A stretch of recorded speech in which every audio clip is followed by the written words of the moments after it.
नमस्कार दोस्तों, मैं हूं विक्रम और आज मैं आपको लेकर आया हूं गुजरात अहमदाबाद के अंदर रानी सिप्री की मस्जिद में और यहां पर बनी हुई एक बहुत सुंदर जो मकबरा है उसके अंदर। दोस्तों आप देख पा रहे हैं यहां पर जो पुरानी इमारत आपको दिखाई दे रही है, ये 16वीं शताब्दी के 1514 के समय में यहां की जो रानी सिप्री थी उनके द्वारा इस पूरी इमारत को बनाया गया था। और दोस्तों ऐसा बताते हैं कि जो रानी सिप्री थी उनको सबरई भी कहते थे और वो विडो थी सुल्तान महमूद शाह प्रथम की।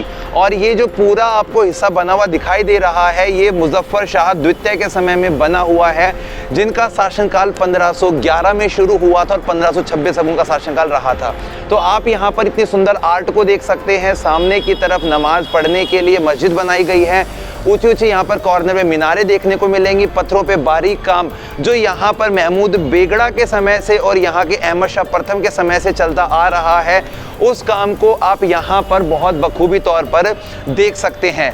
तो रानी सिप्री की इस मस्जिद में पत्थरों पे किया गया बारीक काम को जब नज़दीक से आप देखेंगे ना तो आप सच में ये सोचने पे मजबूर हो जाएंगे कि कारीगरों ने कितना महीन काम शिद्दत के साथ में किया है। और दोस्तों एक छोटा सा लुक हम यहाँ पे अंदर मस्जिद का भी देख लेते हैं, क्योंकि यहाँ पर नमाज पढ़ने के लिए इस प्रकार के जो ये पॉइंट्स बनाए गए हैं, यहाँ पे आप देख सकते हैं कि वाइट संगमरमर और सैंडस्टोन के पत्थरों का इस्तेमाल किया गया है।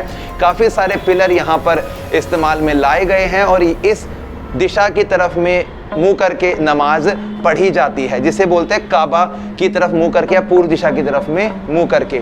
तो ये पूरा हिस्सा है नमाज पढ़ने के लिए, इसे बोलते हैं रानी सिप्री की मस्जिद। और रानी सिप्री का जो मकबरा है वो दोस्तों आपको बिल्कुल बिहाइंड में देखने को मिलेगा।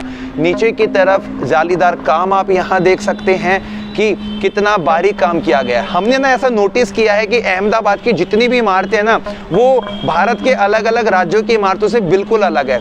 यहाँ पर काम कर रहे 162 वर्षों के अंदर गुजरात के सुल्तानों के समय में जितने भी कारीगर थे ना, उनकी खासियत ये थी कि एक तो पत्थर के ऊपर बारीक अलंकरण यहाँ देखने को मिलेगा जो आपको इंडो इस्लामिक स्ट्रक्चर से रूबरू करवाएगा।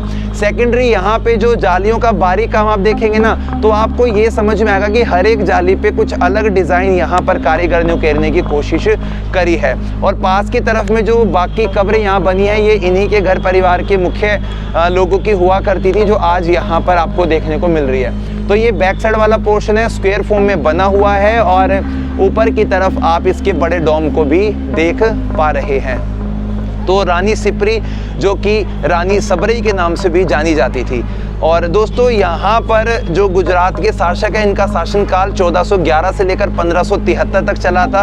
और जिस समय यहाँ पर अकबर की सेना ने अपना कब्जा कर लिया, मुग़ल शासकों का सत्ता आई, तो उसके बाद भी यहाँ पर कुछ इमारतें बनी नहीं और कुछ जो इमारतें टूटी हुई दिखाई देंगी दोस्तों आपको, वो इसलिए क्योंकि यहाँ पे जो मराठों के बीच में और बाकी जो यहाँ के मुग़ल शासक थे उनके समय में जो लड़ाइयाँ हुई ना, उन लड़ाइयों का जिक्र की वजह से यहाँ पे इमारतें टूटी हुई हैं। बाकी यहाँ पर आपका ध्यान केंद्रित करेगी यहाँ पे बनी हुई ये इमारतें और इनका बारीक जालीदार काम। और जब आप इसको देखेंगे इस दिशा से तो यहाँ से आप इसका एक बड़ा व्यू कैप्चर कर सकते हैं। ये देखिए भाई, साथ में इस वाले हिस्से पे आप देखेंगे दोस्तों तो वज़ू करने के लिए पानी का यहाँ पे छोटा सा एक पॉन्ड बनाया गया है। और ये मेन आपका जो रास्ता है, पीछे की तरफ हमने एक दरवाज़ा भी यहाँ पे देखा था, वो दरवाज़ा काफ़ी बिजी दरवाज़ा है। यहाँ पे काफ़ी मतलब ट्रैफिक लगा रहता है अहमदाबाद के इस वाले हिस्से में। और 1630 के वक्त में एक अंग्रेजी लेखक ने ये कहा था कि गुजरात का जो अहमदाबाद है ना वो लंदन के जैसा है, और उसको बोस्टन का एक टाइटल दिया था। तो इसको अपन भारत के पूर्व का बोस्टन भी बोलते हैं। और सेम एज ये अंदर जाने का रास्ता है भाई, अभी तो खैर बंद कर दिया है और हो सकता है इसके अंदर जो कब्र होगी वो रानी सिप्री की होगी। तो दोस्तों यहाँ पर हम जब इस पूरे अहमदाबाद को घूमेंगे ना तो आपको कुल मिला के 12 दरवाजे दिखेंगे। और उन 12 दरवाज़ों की खासियत क्या होगी कि हर दरवाजे के पास में कोई ना कोई पुरानी इमारत ज़रूर देखने को मिलेगी। जब आप रायपुर दरवाजे से आगे की तरफ आएंगे तो उस दरवाजे के पास में आप यहाँ पर इसको देख सकते हैं। सो दोस्तों वैसे तो ऐसा सुनने में भी आता है कि यहाँ पे जो कारीगर थे ना वो बेसिक तौर पर उस समय हिंदू कारीगर थे, कुछ मुस्लिम कारीगर थे, तो उनको जैसे शैली आती ना उन्होंने उसी शैली में इन पत्थरों को गढ़ा है।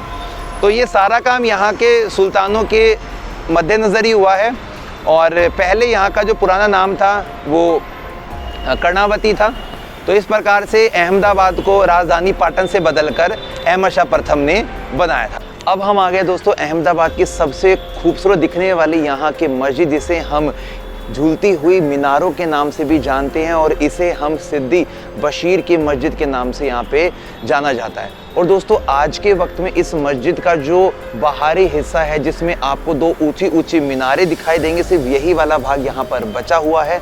और इस इमारत को बनवाने का जो वक्त किताबों में लिखा हुआ है वो है 1452 का। और ऐसा बताया जाता है कि जो अहमद शाह प्रथम थे यहाँ के संस्थापक, उनके समय में एक व्यक्ति थे जिनका नाम था सिद्दी बशीर। या तो ये उनके द्वारा बनवाई गई होगी दोस्तों, या फिर महमूद बेगड़ा के वक्त में यहाँ पर मलिक सारंग नाम के एक व्यक्ति थे जो उनके मलीन थे, उनके द्वारा या इस मस्जिद का निर्माण करवाया गया होगा। पास में ही एक दूसरी यहाँ पर मज़ार बनी है। और दोस्तों आज के वक्त में जो हम पुरानी इमारत को देखते हैं ना, उसमें से सिर्फ और सिर्फ इसका ये बाहरी हिस्सा ही देखने को हमें मालूम पड़ता है। ऐसा बताते हैं कि इसकी एक इमारत को हिलाने पर दूसरी इमारत अपने आप हिलने लग जाती है, लेकिन इनके बीच में जो कनेक्टिविटी वाली दीवार है ना, वो नहीं हिलती है। तो इसके पीछे का विज्ञान जो है वो बेहद ही अलग है। और यहाँ पर पत्थरों पे किया गया जो बारीक काम है, उसको भी आप थोड़ा सा यहाँ पे निहार सकते हैं, देख सकते हैं कि कितनी बारीकी के साथ में काम ही किया गया है। इतिहासकार ऐसा लिखते हैं कि महमूद बेगड़ा के समय में जो इमारतें बनी थी ना, उन इमारतों की छवि इस मस्जिद के अंदर देखने को मिलती है। लेकिन आज के वक्त में आप इसके ऊपरी भाग पे नहीं जा सकते हो। जब दिल्ली में कुतुब मीनार में घटना हुई थी, उसके बाद से यहाँ पर जाना भी बंद कर दिया गया है और इसके जो दरवाजे हैं वो ज़्यादातर बंद रहते हैं। और दोस्तों इस स्थान के ऊपर दो ऐसी मस्जिद बनी है जिनमें ऊंची ऊंची दो मीनारें बनी हैं। दोस्तों ये वाला जो स्थान है वो कालूपुर रेलवे स्टेशन के पास पड़ती है और एक दरवाज़ा है पास में ही, सारंगपुर दरवाज़ा। उसके पास जब आप घूमने के लिए आएंगे तो आप इस खूबसूरत मस्जिद को भी देख सकते हैं। अब चलते हैं दोस्तों किसी नए पॉइंट की तरफ, वहाँ जाकर देखेंगे क्या कुछ हमें नया देखने को मिलने वाला है। अहमदाबाद के अंदर एक संत सिद्दी सैयद के इस स्थान को दिखाने के लिए। और दोस्तों ये वाला जो स्थान है वो अपने अस्तित्व में आ गया था 1572 के वक्त में।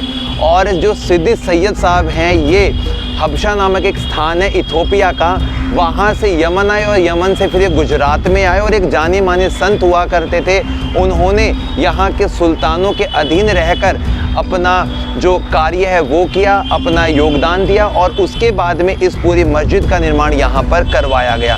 अहमदाबाद में वैसे तो काफ़ी सारी मस्जिदें हैं, लेकिन उन मस्जिदों में से ये वाली जो मस्जिद है वो अपनी बारीक जालीदार काम के लिए ज़्यादा विख्यात है। उसके लिए हमें पीछे की तरफ जाना पड़ेगा।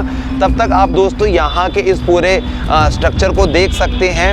ऐसा बताते हैं कि इस मस्जिद का जो निर्माण है वो एक सिद्दी सैयद के द्वारा करवाया गया था और वह एक रसातल यान द्वारा किया गया था।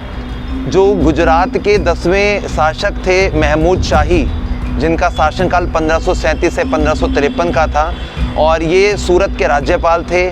खुदाबंद खान ख्वाजा सफ़र सलमानी के दूसरे बेटे रूमी खान की सेवा में जो सैयद साहब हैं वो थे।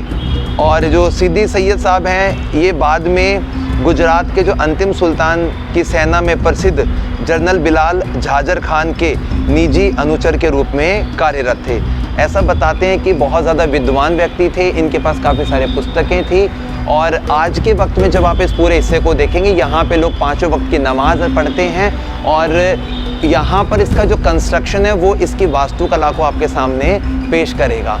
सो दोस्तों हम अक्सर जानते हैं कि जो अपनी मस्जिद होती है, सभी लोग अपना जो फेस है वो काबा की तरफ करके नमाज पढ़ते हैं और यहाँ पर इंसाफ के लिए उसकी सीढ़ियाँ बनाई गई हैं। पहले के वक्त में इस तरह की सीढ़ियों का ज़्यादा इस्तेमाल आता था।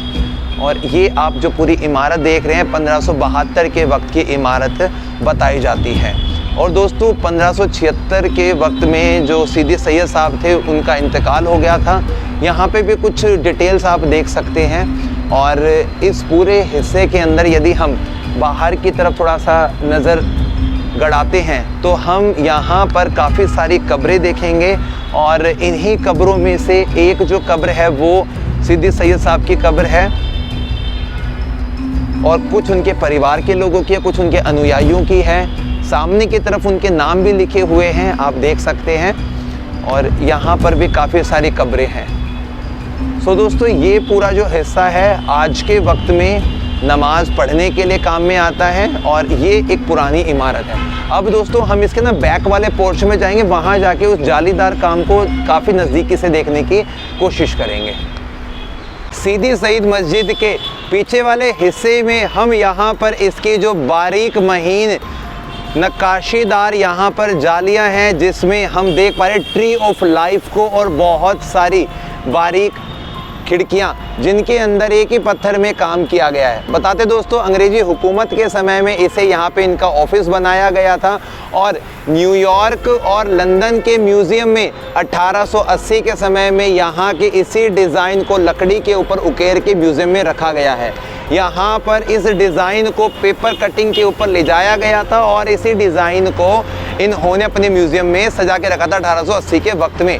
और सीदी सईद का जो ये मकबरा और मस्जिद आज हमें यहाँ पे दिखाई दे रही है दोस्तों, इसका गुजरात के जो शासक थे उनसे काफ़ी अच्छा इनका संबंध रहा है और सुल्तान नासिरुद्दीन महमूद तृतीय के समय में इन्होंने अपनी सेवा दी थी और गुजरात के जो शासक थे मुजफ्फर शाह तृतीय, उनके शासनकाल में ऐसा बताते हैं कि ये वाली जो मस्जिद है उसका निर्माण शुरू हुआ था।